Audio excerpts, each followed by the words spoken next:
Welcome back to the Penny Lane podcast. Today, Blaine is joined by Richard Miller of Handel Stats.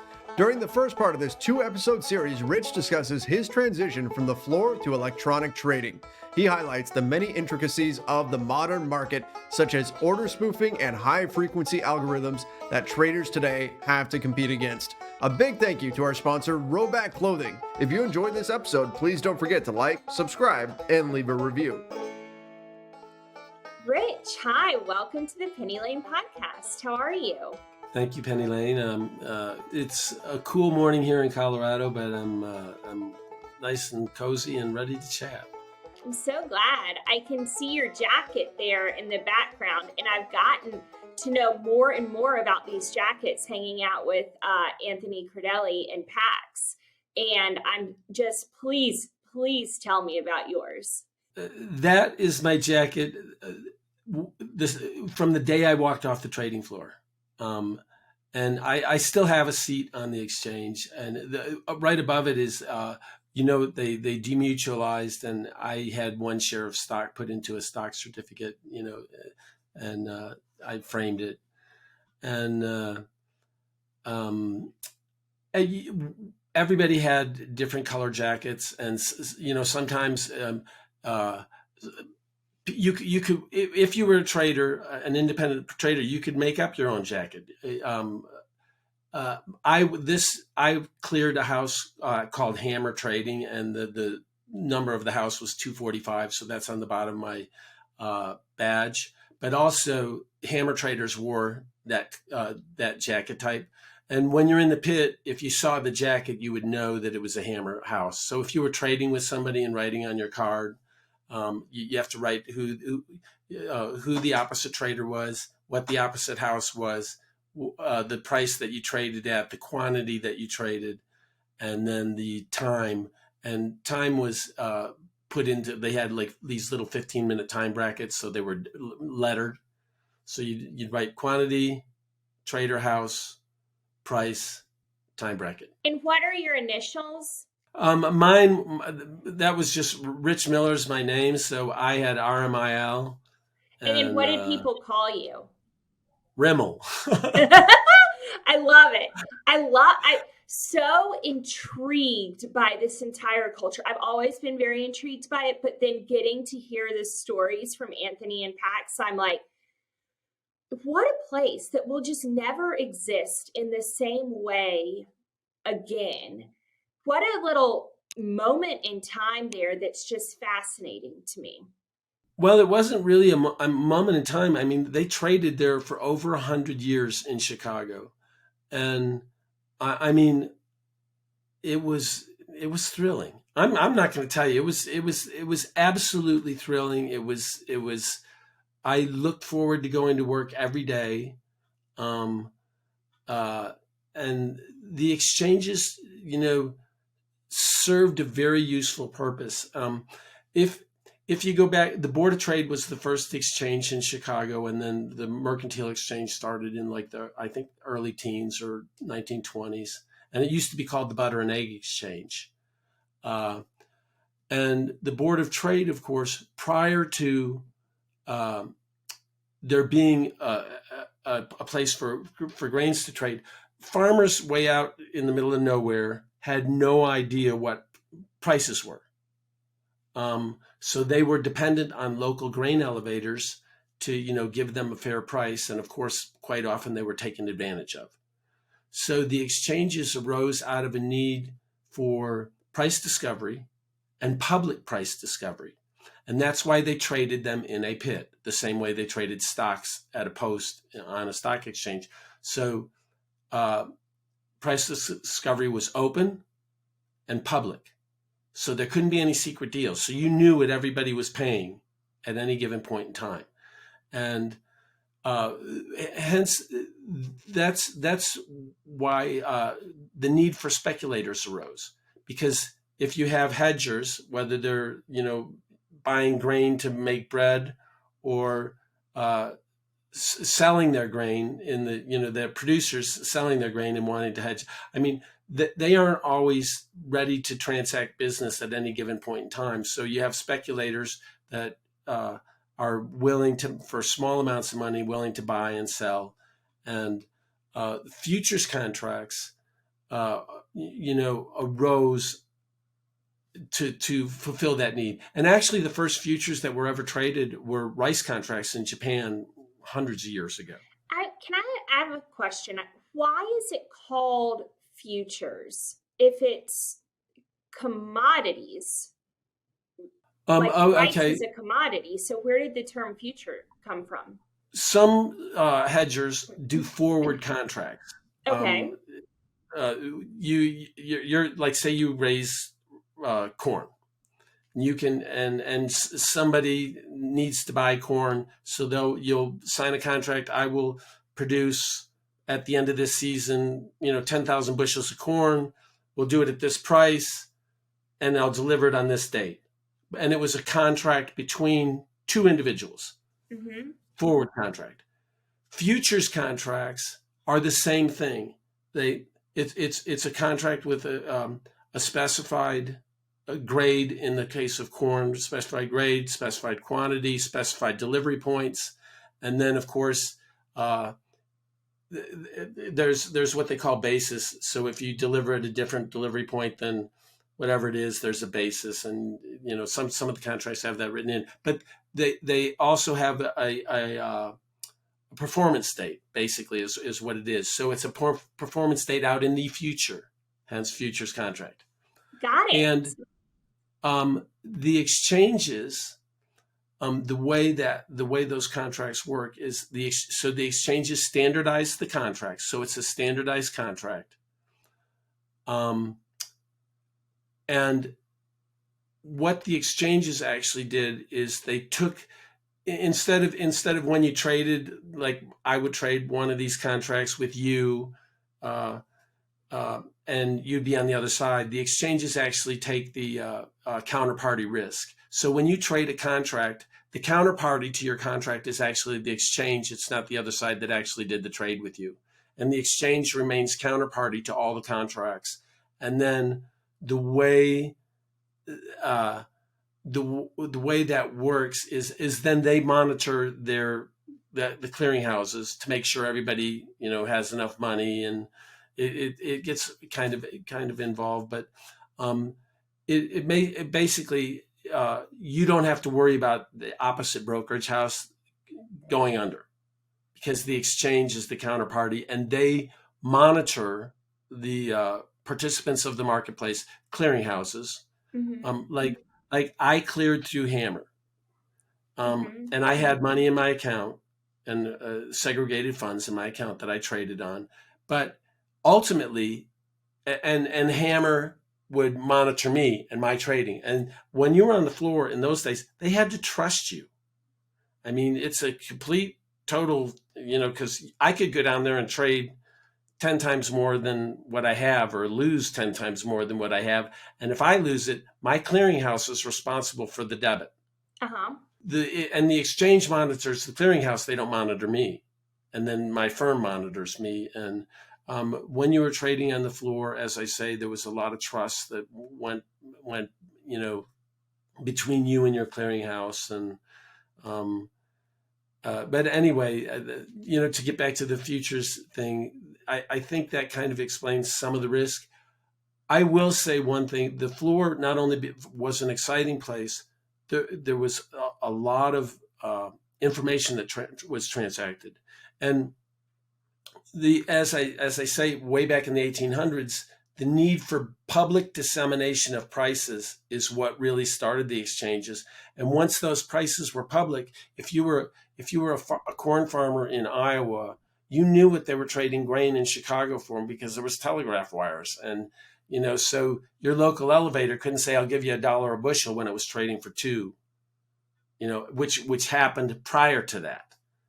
I actually have a question here. So we just interviewed Oliver Kell, who was one of the trading champions in 2020.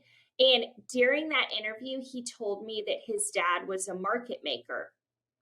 And I've always heard the term market maker, but I never really, really understood what that meant. So I text Anthony during the interview and I'm like, Anthony, what exactly is a market maker? And he said it's someone who provides liquidity, which I've been sort of like learning a little bit more about. But could you expand on that a little bit? Because I'm not the only person who doesn't understand that. Bo, Blaine. we're hat twins. Yeah, we are. Yeah, we are. I'm so excited that we're sponsored by Rhoback now. I have been wearing my gear ever since it came in the mail, and I love the colors, but I especially love this little dog. I wore him to the pool last night, and people were giving me the thumbs up. Yeah, this stuff is awesome. I had heard about it before and always wanted some, but now that I have it, it has exceeded all of my expectations. Is this your first time receiving a gift in the mail from a company and like opening it and checking out the product? It might be. It certainly is associated with the podcast. I have gotten those before, and I was blown away by the quality of this product. It far exceeded what I thought that it would be, and I truly think I'm just gonna like live in it all fall. Yeah. It's so comfortable. Yeah, I've been playing golf a lot this summer, and so I like all my golf gear, but the thing about golf shirts is like the sleeves are always too long and they're always too baggy, and like, you know, I'm relatively in shape guy, so this fits me perfectly. I still have full range of my arms to swing a golf club, and like I could wear this doing anything, not just golf. Like they got hoodies, they got quarter zips, it's like nice and stretchy. I love every single thing I got. Me too. Me too. I love it. It all looks so good together. It's part of a set. And I feel so thrilled to be able to offer our listeners a 20% off code, which is Penny 20. all right. So you go to rhoback.com, which is RHOBACK.com. And you just enter Penny 20, you get 20% off, and thank us when your order arrives because it's lovely. You also know how much I love opening experience. Like I'm such a snob about packaging and the way things are presented, and it was a treat.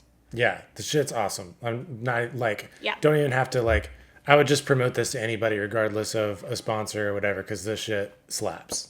Also, you've already been like low-key pumping out the Penny 20 to your closest friends because you really believe in it. No, absolutely. I'm sending this to all my friends because it's shit I think that they're going to want anyways. So, you know, why not take advantage of the discount and rep it everywhere?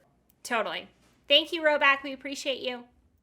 When we were on the floor, there were floor brokers that filled orders for other firms. So say you were a retail customer, and retail meaning that you could be a commercial customer or a speculator retail customer, and you would phone in your orders to the floor, and then. Depending, we'll just the order would go to the broker in the pit, and the broker on the top step brokers were the on the outer ring were the order fillers, and then inside were all the traders that traded against them, the market makers, speculating for their own account. So the floor broker would execute outside orders coming in, and floor traders would trade against those orders. And now some of the orders were speculative orders. I mean, we, as a market maker in the pit, we were literally making one tick wide markets where, you as a speculator were obviously looking for more than one tick if you're putting an order in from the outside. And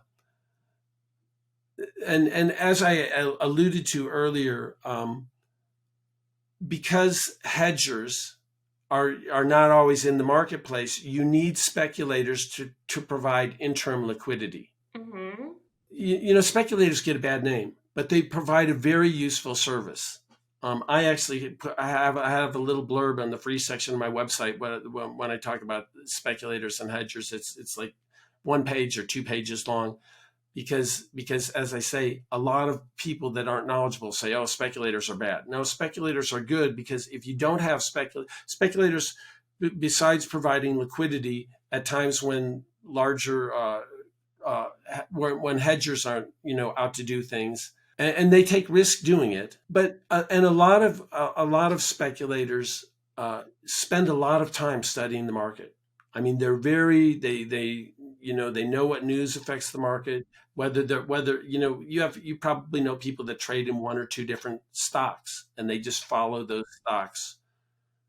They know everything about the company. They know earnings releases. They know expectations about new products. They know sales stuff, and they trade shorter term. That knowledge, and even if they're trading technically, the knowledge of what they're putting in is input into the market. So there's the floor. I mean, people you could find out anything you wanted about a market because a lot of the guys that were trading inside the pit knew their markets backwards and forwards. I mean, if people were trading in the grain pit, they knew if it was ADM buying or selling, because they're processing grains, or if it was a feed company buying or selling or hedging, and they hedge their needs. Perfect example of something that a lot of people I think are aware of is, this was back several years ago. Southwest Airlines was one of the first airlines to like really, really, really do a great job of hedging in the fuel spectrum. I mean, so they could reasonably price tickets because one of the largest cost of airline is fuel. Mm-hmm. And if you hedge in your fuel cost, for a long time what the price of your profitability on ticket prices is going to be. Fascinating. So and this is one of the examples I used that if it weren't for speculators, you couldn't have an efficient market. And if you didn't have an efficient market, even an airline like Southwest could not hedge their fuel costs. Mm-hmm. And if they can't hedge their fuel costs, they can't provide cheap tickets for their customers. Right. So you're a direct beneficiary of that. And it's the same way with food because farmers can hedge their grain and they know what their cost is for production. And sometimes things will happen that they'll want to hedge part of their production, and a lot of farmers, if they're big farmers, that have bank loans, the banks are like, you're going to hedge part of your crop because if prices go down, we know that our loan will be protected, especially if grain prices are high and that. But I mean, my brother-in-law has a farm in Iowa, and he doesn't farm it. He's got a farmer that farms with him, but they hedge part of their grain crop every year. They don't hedge the whole thing, but they hedge part of it. And whether it's and feedlots that whether they're feeding or chicken farmers, Tyson's, they hedge their needs for corn and whatnot for animal feed. And as airlines hedge fuel costs, trucking companies hedge fuel costs. And obviously producers of oil hedge their production, Mm-hmm. or at least some of it, especially if prices get really high. They're like locking in that price to They're like locking in that price. guarantee a certain amount that they will make that year, or they'll get that price for a while. Is that like farmers that sell their grain at, say corn's trading $5 a bushel, mm-hmm. and they sell it at $5 a bushel, for a new crop contract. Like December corn, uh-huh. and they've got to deliver by December or take the contract off. I mean, they may know they're going to deliver long before December, but if they sell it at $5 a bushel and it goes up to $5.50, they only get $5. Uh-huh. But a lot of times they have arrangements with the grain elevator, who has an arrangement with the bank, And if it goes to 550, the bank lends the money to, make the margin calls while they're there. But if it goes down to, if the price goes down to $4, they've sold their corn at $5. Yeah. So, and here's what happens when they get to delivery time and they deliver their corn to the elevator, they sell it. They sell it for $4, and all they do is buy back their futures contract. So they've shorted it, and whenever they deliver, they buy back the futures contract at whatever price it is. And if it's higher, they lose on the futures contract, but their grain is probably selling higher in the cash market. But they still don't make that extra 50 cents. But it allows people to do business because they know that they have a certain amount of profit coming in because of the contract, because they've already locked that in. Right. Yes. Okay. Here's a simplistic advantage was you have a family, you have kids, and you say, prices are going up of food costs, and my kids are growing. They're going to eat me out of house and home. And, say you spend $300 a week on food, groceries, but you're afraid that it's going to go to $400 by the end of the year. So you buy a grocery contract that says, I'll pay $300 a week between now and the end of the year. And if it goes up, you'll pay more for your groceries, but you'll be making it on the futures contract. So you lock in your $300 a week cost. But say you're wrong. Say all of a sudden food prices start to go back down, or they go to $250 a week, but you bought that contract, to supply at $300. I mean, you'll start buying at $250, but you locked in your price at $300, so your cost is $300. Regardless of what you do, that's your cost. And who would take the other side of that? A grocery store might say, well, we know food prices are going to go down. Well, you want to buy it at $300 a week? We'll sell you all you want at $300 a week. Yeah.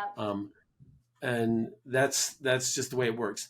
The one thing that I will say about futures trading in the pit on the floor, and this was the whole reason for public open outcry.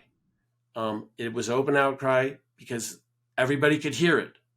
Everybody could see it. So prices were transparent.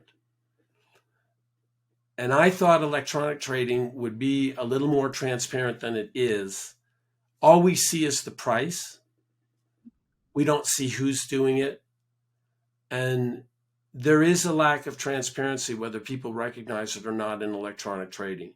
When we first started electronic trading, we got to see the opposite house of who we were trading with. So, and that provided transparency. I actually believe that with all electronic trading today, whether it's stocks or futures or options, that all the information should be disseminated. How many contracts are traded is already done. The price it's done at is already done. But I think the counterparties to the trade should be disclosed too. Reason being, you have a lot of HFTs and a lot of ways that the system can be gamed. They can, and now the exchanges assumedly watch over this, and when somebody spoofs, you don't know who's spoofing. But if they had to and there's not as much spoofing as there used to be, there still is spoof. You know what spoofing is, right? Nope. Oh.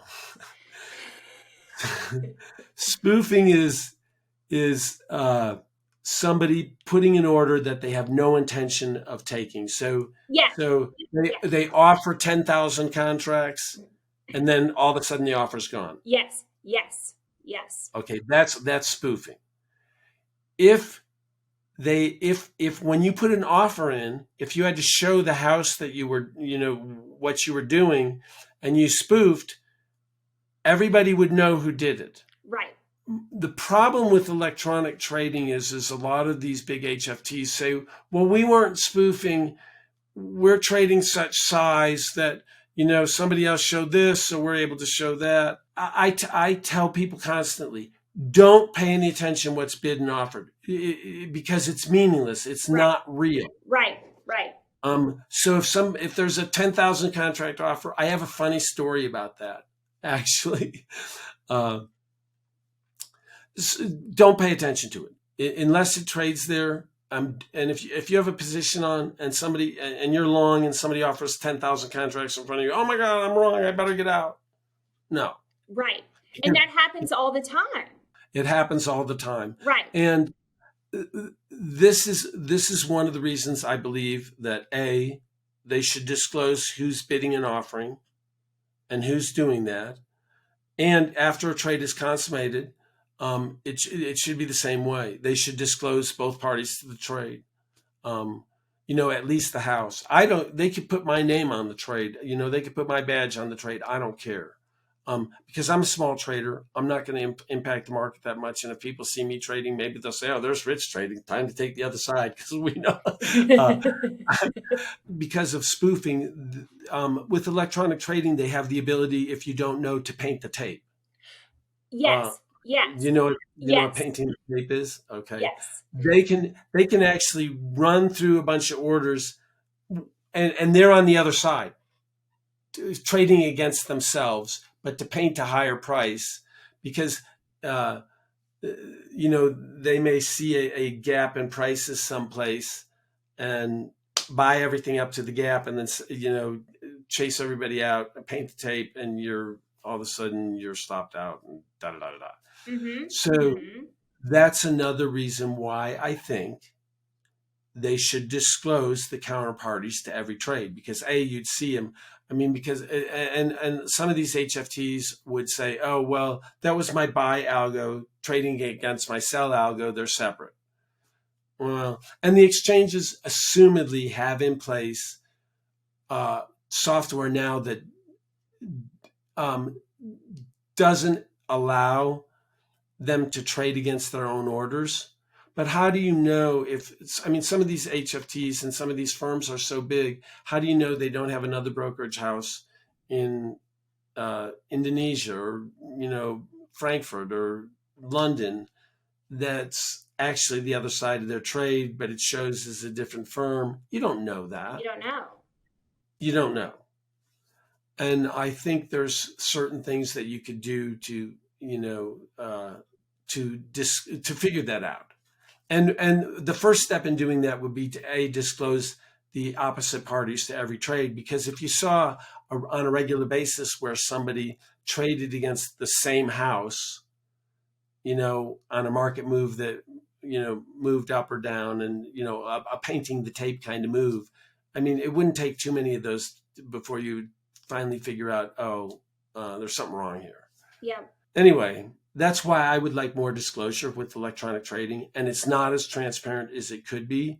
The other thing is that, on the floor, things moved at a human kind of speed, and that's not bad. You don't have a flash crash type situation where, they blamed it on a couple of different people. And I don't think it was true. But the other thing is that when you had the pit and when you had guys in the pit, everybody was watching everybody else, and everybody knew I was like basically a one lot trader when I was trading in the pit. When I was in the options, it was a different deal because I was with the group, so I could trade whatever size I wanted. But everybody knows. So if a little trader all of a sudden said, I'll bid on 1,000, they were like, they could write you up. Literally, they could write you up for making bids and offers that confuse the market, which is a trading infraction. So there was hundreds of eyes in every pit watching everybody do everything, and it was very transparent and allowed for less shenanigans to take place, like I think potentially could be taking place now. And I mean, one of the things that I really dislike about, some of the options that trade, not necessarily the futures options, but stock options and index options on like the CBOE, is sub-penny pricing. Because these HFTs can, they can bid or offer a 10,000th of a penny less than you, and they get filled before you do. That is totally not. And they'll say, well, you could do the same thing, but most of your brokerage houses don't allow you to do it. They allow you to trade in full pennies, and that's it. Uh-huh. And I just think that's wrong. So I would like to see sub penny pricing eliminated. I would actually, and as far as the spoofing goes, one of the other things that could be done, and I've said this for years, I've said it to the people at the exchanges, if you charged 1 penny or even 1/10 of a penny for a cancellation, it wouldn't matter to you or me, but if you have somebody putting in 10,000 orders a second, or 10,000 contracts a second, bidding an offer, pulling them. I mean, even at a penny, if it cost them $10 for every time they flashed in an order, they wouldn't do it very, very long. Mm-hmm. The other thing that could be done is you could make them, if they're going to put in orders, if everybody had to put in an order, if you put it in, it's got to stay in for 1 second. You can't boom, boom, that. Mm-hmm. There's a lot of things that could be done, I think, to, stop some of the misbehavior.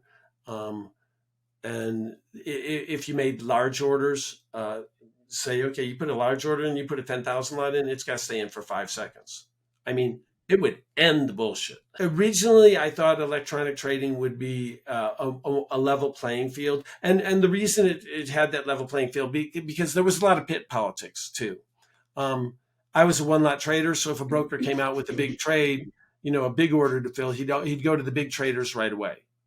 And even if I was bidding, first, I wouldn't get filled because he's got 100 to do, and he's not going to trade one with me when he's got 100 and 100 more to do behind it. He's going to look to like 2 or 3 big traders, and maybe you cut him off maybe you cut off the floor broker, cut him off in traffic on the way to work, and he goes, "That Rich, that guy, I'll get even with him. I won't trade with him today." Oh, come on, I'm sorry, I'll never cut you off again. I mean, so I would love to talk about, just because I know Pax well, and I know about his transition from floor trading to electronic trading, and that was, something he had to really learn and change kind of the way he traded. I'd love to hear about you transitioning. Well, I actually had a different kind of transition story. So I had been trading on the floor, and in 1994, from like 92 to 94, there was very low volatility and I was trading S&P options. And I had been doing a little bit of trading overnight, and I had a friend who was, the CME was just starting with Globex, and I'd put in like orders overnight because I had an options position. So I would scalp gamma, negative or positive gamma scalps by leaving orders in overnight. A friend of mine was doing marketing for Globex, which was the first electronic trading system for the CME. And as I said, the CME was using this. They did a partnership with Reuters to use their piggyback on their system. And the original Reuters system that the CME used, they used loop landlines to each terminal. So there was no internet then. So and I had a terminal in my house. So there was literally like 6 phone lines, and I lived like 25 miles north of the city. And it went down to these loop landlines, went down to the host matching engine. It would put my orders in and trades. It was very slow. I think the original system would do something like 15 or 20 transactions, TPSs, transactions per second, which means if you put an order in, that's 1 transaction. If you cancel the order, that's another. And, not that there was a lot of traders, but that wasn't very fast. So this friend asked me, the exchange wanted to get more traders trading at night and to get these terminals. And I knew I'd already been there for like 12 years at the exchange and had been trading for the last 6 or 7. And I had been trading electronically.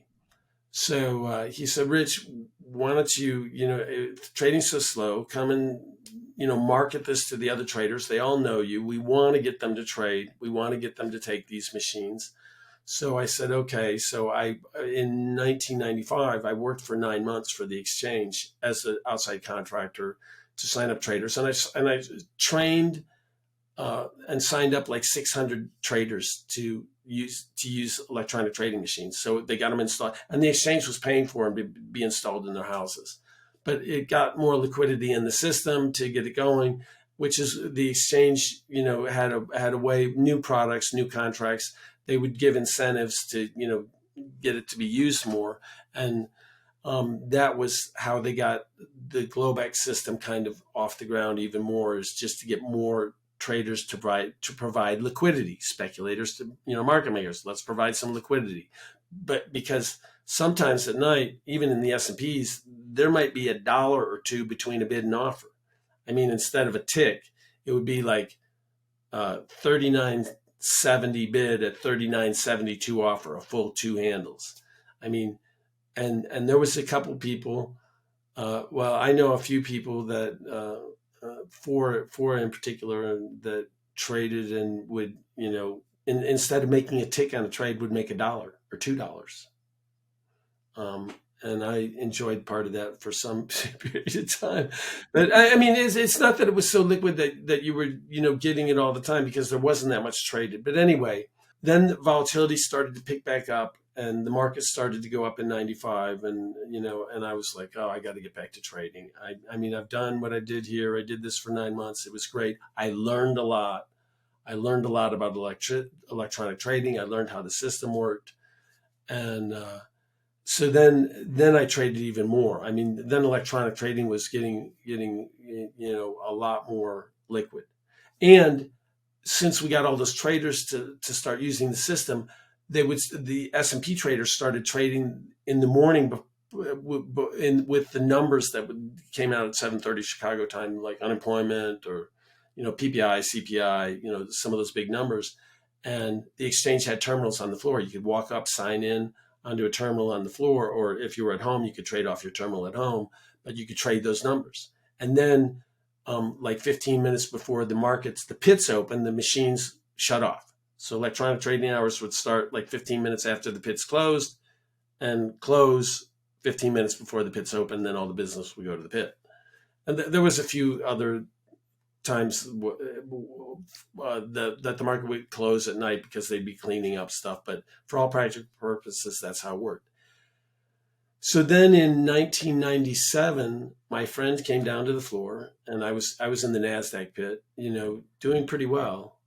Because when I went back to the floor, I didn't go back to the group I was with. I went on my own, totally on my own. And, so I went to the NASDAQ pit because it was kind of an up and coming pit. Wasn't a lot of traders in it. I was doing well. And this guy came to me and said, "Hey, Rich, we're going to start a new product. And I really need somebody to support it. We're going to trade mini S&Ps side by side with the market during the day." And he goes, I'm going to put 10 terminals down on the floor. I need somebody, and you know how to do this.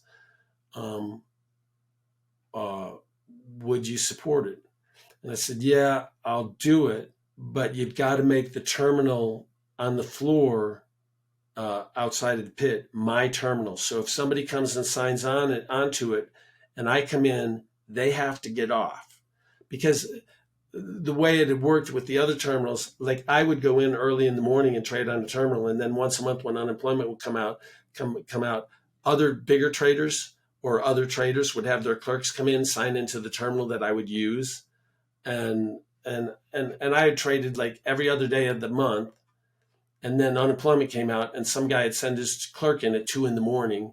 to log onto the terminal and lock it up. So I couldn't go. And the old Reuters system, when you set up your pages on the terminal, they were terminal specific. They weren't like internet based that wherever you signed in, you'd get your pages set up the way you wanted to. So you literally had to go back to the same machine. You couldn't move one over because it wasn't set up the way you wanted it set up. So I said, and we were still using the Reuters system when this first started out. So I said, if you make that terminal mine, I'll trade it for 30 days. I'll put up $30,000, make a two-sided market, 30 days. And at the end of 30 days, if I'm not making any money or my 30 grand is out, I'm done. I'm going back to the pit. And there was a reason why I said 30 days. The other thing about pit trading is you had a spot in the pit. Mm-hmm. It was your spot. And if you came in and somebody was standing in your spot, you would say, that's my spot. You have to leave. And they had to. Yep. That it was. I mean, if you didn't, you'd have people killing one another over stuff. And you could get written up for taking somebody's spot. Well, as long as, like, I could go do this for 30 days. And at the end of 30 days, if I came back, it was still my spot. But if I, like, more than 30 days, they're like, okay, you lost your spot. You weren't there. This guy's been here every day for 30 days. You're out of here. Yeah. You got to go find a new spot. So that's why I did that. And that was September. I was right at the end of rollover for September of 1997. So I started trading the E-mini S&P, and I think the first day, I don't know, we traded 2, 3, 4, 5,000. And by the end of the year, it was trading about 15,000 contracts a day. And September. I was trading. So 3 months. Yeah, for 3 months. Okay. And then the volume continued to grow. I mean, it went from 15 to 50. And the way it worked in the original system was like outside people that were trading, then they were trading over the internet. Mm-hmm. But they would send their order would go through their brokerage house into the system. It's not like they were directly entering it. And it was all electronic. I mean, and then we knew who the opposite trader was and the opposite house. We had little printers, that would print everything out. So you could look down at the printout, and I think you could look at it on the screen too, but for sure you could look at it on the printout. And my printer would just be going bzz, bzz, bzz, bzz, all day long, because I was trading. I mean, there was only 10 of us, so I was trading like 1,000 to 2,000 contracts a day, sides, pretty shortly. I mean, and making literally like one tick markets. I mean, I was literally doing what I said I was going to do. I was buying the bid, selling the offer. And so you made money after 30 days. Oh yeah. I think I always say this, but between the end of September, and I can't remember what day we started, September 20th or something like that, to December. So basically 3 months, 1 quarter. I had one losing day, and I made $250,000. Amazing. In like 3 months. So I was like, and it just went up from there. And you're like, I'm never leaving. Well, yeah, I wasn't going to leave, but the NASDAQ pit really started taking off then too. So, it's like, I don't know what I would have been better off doing. But that's what it was. And so, and then I started trading spreads because nobody traded the spreads. And during contract rollover, when it would go from like, December to March and March to June, those quarterly rollovers. And I was, between then and 2000, I mean, rollover would come, and in a week and a half, I would make a lot of money. Trading huge, I mean, I'd be trading like 100 lot E-minis at a time. And I think, up to like 500 lots at a time. Amazing. Yeah. I mean, so, but then these computers got involved. They CTCI, computer to computer interface, and that was the beginning of like some of these HFTs. And of course, I didn't really recognize that. I'm going like, I can do this manually, and that's when spreads were wider anyway, and the actual futures calendar spreads would move more than they did. So I was not only, I was playing the move in the spread besides everything else. And I was hedging that. It's hard to explain how I did everything, but it was a lot of work, but it was very lucrative. And then the computers got in, CTCI, And that game kind of went downhill. And then the HFTs got in and it was over because they were just so fast. I mean, and that was, and I was trading at home. I mean, then it got to where I wasn't even going down to the exchange anymore. I was just trading at home, watching my screens. And then I was like, well, if I'm doing this from Chicago and I'm here at home, I'd rather do it from Colorado. So I mean, the joy of working from home that most of us got during COVID, you got a long time ago, and how wonderful. I did. And there was a couple reasons. First of all, Colorado, well, I'm not going to say this. Colorado's a horrible place to live. You don't want to come here. I wanted to live here. The other thing I recognized was from a financial standpoint is Illinois had a horrible budget, and real estate property taxes were atrocious. I was paying on my house $17,000 a year in property taxes in 2005, and I'm going like, this is crazy. And Illinois, the budget problem in Illinois was well known, back then. And I'm going like, I'm out of here. And I literally sold my house at the top of the market in 2005, bought a house out here, and moved. And Illinois' budget problems have continued to be bad. Housing prices went way down for a long time. I mean, I think now maybe the house that I sold is worth what I sold it for. I mean, it went a little higher, over the last couple of years because interest rates were so low. But it was from a house, investment move. Best thing I ever did was get out of there and come out here, because things out here, the Front Range has grown by like 1 million people since I've been here. Yep. And, what a move, especially in 2005. You missed all of that mess.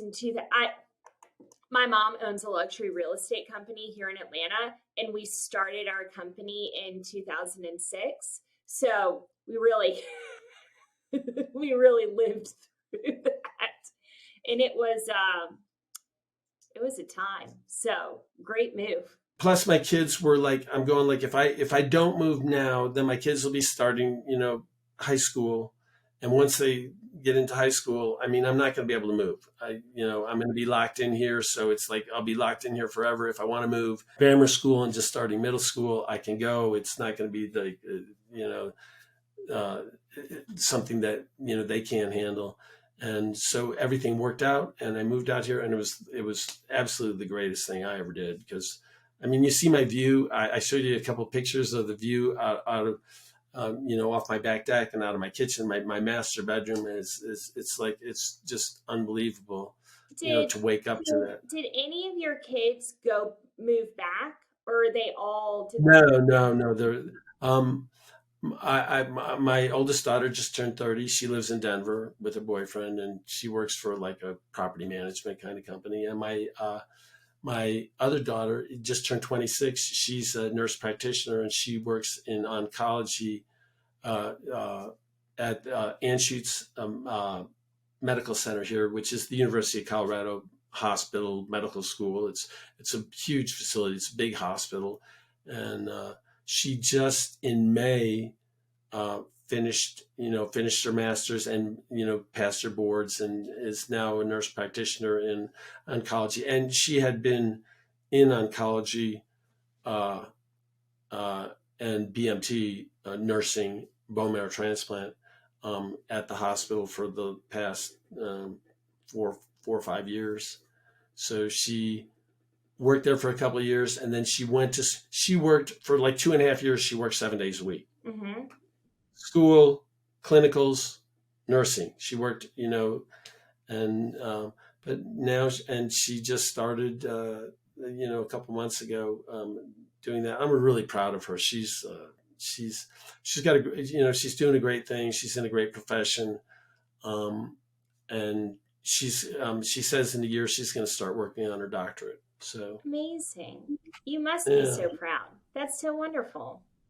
And me, I'm sitting here doing what I'm doing. So to get to what I was saying, then we had the financial crisis in 2008, and of course after that, HFTs really dominated the market. So everything I had done, like shorter term trading, speculation trading for a tick, was gone. And I struggled and struggled and struggled, and I said, I think I need to be more quantitative about what I'm doing. So I called up a friend of mine who had, when I was in the options group, and Dave and I had remained friends for, he still lives in Illinois, but we've just remained friends. We've been friends for since 1990. So I'm do the math, over 30 years. And I called Dave and I said, Dave, I got this great idea. I want to do this quantitative studies and do this. And, I was thinking Dave will help me. He goes, Rich, that's a great idea. It will probably be, it'll be really beneficial. I'm sure you got a lot of great insights, but you're going to have to learn to do it yourself. You can't hire it done. I said, what do you mean? He goes, well, I don't have time to do it.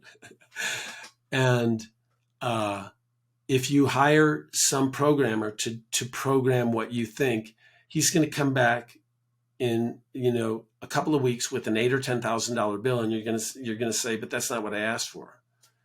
And he said, you got to learn to do it yourself. And Dave is one of those Microsoft 5-star experts, whatever they call them. He goes, just learn to do Excel. You know a little bit of it now. I know. And I said, yeah. And he said, it'll take you a while, but just learn it, and you can do what you want to do. You'll find your own answers. And he was right. Because of the internet, I was able. I found a place where I took some courses and course material, and I novice, intermediate, expert, and so now I program in Excel and VBA. And I think in the last 4.5 years, I've programmed over 11,000 hours. Amazing. So, and I say the first 2,500 hours of that, I was just learning to do things.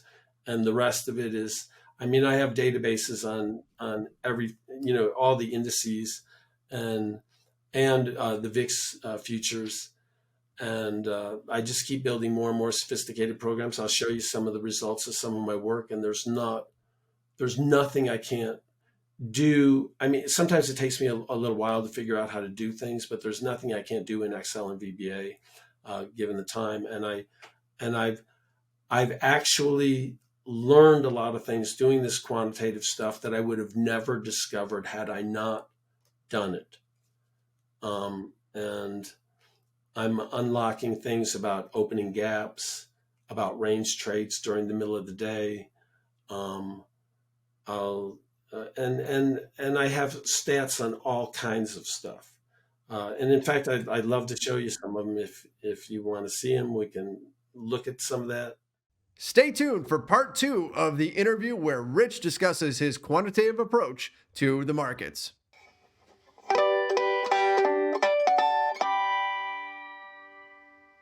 By accessing this podcast, you acknowledge that the Penny Lane podcast makes no warranty, guarantee, or representation as to the accuracy or sufficiency of the information featured in this podcast. The information, opinions, and recommendations presented in this podcast are for general information only, and any reliance on the information provided in this podcast is done at your own risk. This podcast should not be considered professional or financial advice. Unless specifically stated otherwise, the Penny Lane podcast does not endorse, approve, recommend, or certify any information, product, process, service, or organization presented or mentioned in this podcast, and information from this podcast should not be referenced in any way to imply such approval or endorsement. The third-party materials or content of any third-party site referenced in this podcast do not necessarily reflect the opinions, standards, or policies of the Penny Lane podcast. The Penny Lane podcast assumes no responsibility or liability for the accuracy or completeness of the content contained in third-party materials or on third-party sites referenced in this podcast, or the compliance with applicable laws of such materials and/or links referenced herein.